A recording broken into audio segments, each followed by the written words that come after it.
Hi friends, எல்லாரும் எப்படி இருக்கீங்க? உங்களை பார்த்ததுல எனக்கு ரொம்ப சந்தோஷம். இன்றைக்கும் நிறைய புது ஃப்ரெண்ட்ஸ் வந்திருக்கீங்க. எல்லாருக்குமே ரொம்ப ரொம்ப நன்றி. புதுசாக நம்ம சேனலை பார்க்குறவங்களா இருந்தால் சப்ஸ்கிரைப் பண்ணி வச்சுக்கோங்க. கூடவே இருக்கிற பெல் ஐக்கனையும் ப்ரெஸ் பண்ணி வச்சுக்கோங்க. Thank you friends.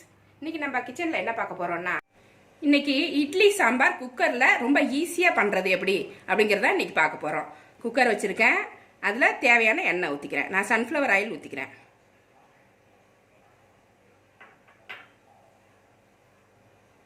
எண்ணெய் நல்லா சூடாயிருச்சு. ஒரு ஸ்பூன் கடுகு உளுந்த பருப்பு போட்டு தாளிச்சிடலாம். 100 கிராம் சின்ன வெங்காயம், காரத்துக்கு ஏற்ற மாதிரி பச்சை மிளகா, 3 தக்காளி எடுத்திருக்கேன். இது எல்லாமே இதில் போட்டுக்கலாம்.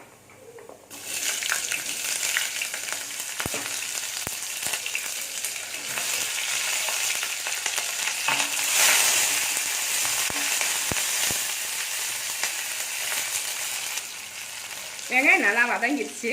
கருவேப்பிலை சேர்த்துக்கணும். கூடவே தக்காளியும் சேர்த்து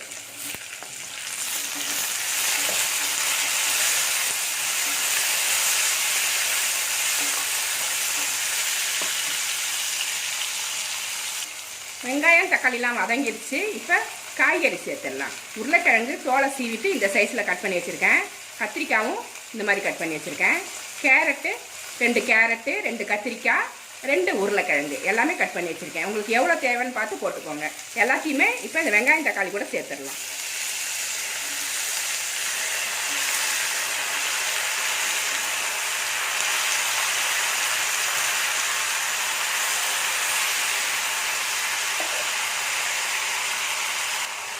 $150 கிராம் பாசி பருப்பு எடுத்து வச்சுருக்கேன். கழுவிட்டு எடுத்து வச்சுருக்கேன். இதை இது கூடவே சேர்த்துருங்க. எல்லாமே ஒன்றாவே குக்கரில் போட்டு வேக வைக்கிறதால அதெல்லாம் வதங்கணுன்ற அவசியமே கிடையாது. காய்கறி எல்லாம் எல்லாத்தையுமே ஒன்றா போட்டு மூடிட்டோன்னா ஒரு 10 நிமிஷத்தில் குழம்பு ரெடி ஆகிடும்.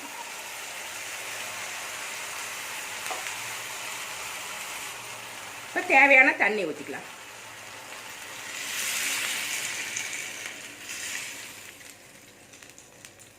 நம்மளுக்கு எவ்வளோ குழம்பு தேவையோ அவ்வளோ தண்ணி ஊற்றிருக்கேன் நான். மஞ்சப்பொடி ஒரு 1/2 ஸ்பூன் போட்டுக்கலாம். இல்லைன்னா 1/4 ஸ்பூன் கூட போட்டுக்கோங்க, கரெக்டாக இருக்கும். உப்பு தேவையான அளவு எவ்வளோ தேவையோ போட்டுக்கோங்க.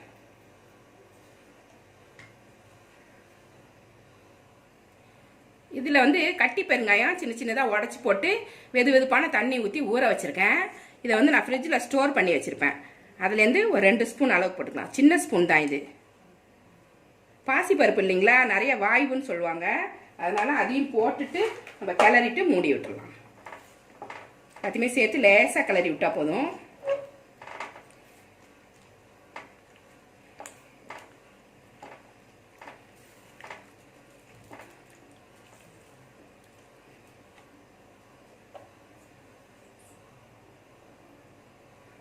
குக்கரை மூடிடுவோம்.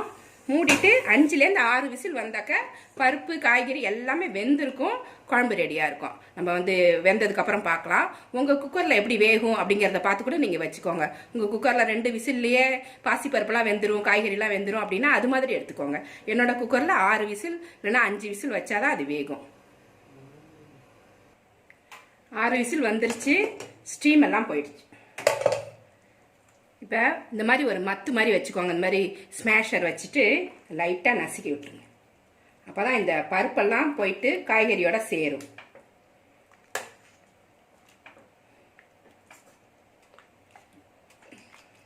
லைட்டாக மசிச்சா போதும். இப்போ குழம்பு ரெடி ஆயிடுச்சு. இருந்தாலும் கொஞ்சம் கெட்டியாக இருக்குது பாருங்கள். இது கொஞ்சம் வெந்நீர் வச்சு நம்ம ஊற்றிக்கலாம். ஸ்டவ்வை திரும்ப ஆன் பண்ணிட்டேன்.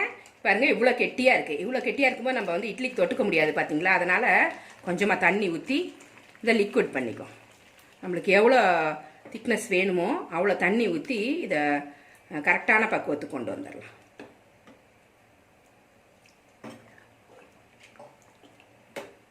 இந்த அளவு கரெக்டாக இருக்கும். உப்பு காரம்லாம் செக் பண்ணிக்கோங்க. பத்தலைன்னா இந்த சமயத்தில் நம்ம போட்டுக்கலாம். இது ஒரு கொதி வரட்டும், இறக்கிடலாம். சாம்பார் கொதிக்க ஆரம்பிச்சிருச்சு. இந்த சமயத்தில் ஒரே ஒரு ஸ்பூன் நெய் போட்டுக்கோங்க. விருப்பமாக இருந்தால் மட்டும் ஊற்றிக்கோங்க, இல்லைன்னா அது கூட தேவைப்படாது. நெய் போட்டிங்கன்னா நல்லா வாசனையாக இருக்கும் இட்லி சாம்பார், அதுக்காக நான் சொன்னேன். கொத்தமல்லி புதினா கட் பண்ணி வச்சுருக்கேன், இதை ஃபுல்லாகவே இதை தூவிடலாம்.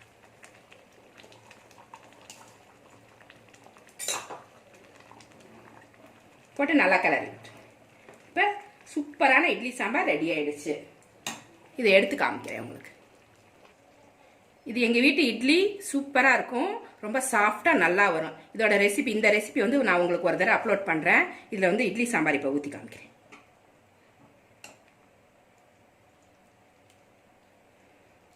எந்த பொடியும் போட தேவை கிடையாது. எப்படி இருக்கு பாருங்க, சூப்பராக இருக்கும், டேஸ்ட்டாக இருக்கும். இது 1 வயசு குழந்தையிலேருந்து நம்ம ஊட்டலாம்.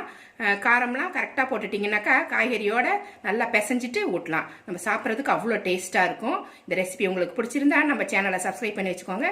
கூடவே இருக்கிற பெல் ஐக்கானே ப்ரெஸ் பண்ணி வச்சுக்கோங்க. லைக் பண்ணுங்கள், ஷேர் பண்ணுங்கள், கமெண்ட் பண்ணுங்கள். இவ்வளோ நேரம் என்னோட வீடியோவை பார்த்தா எல்லாருக்குமே நன்றி. Thank you friends.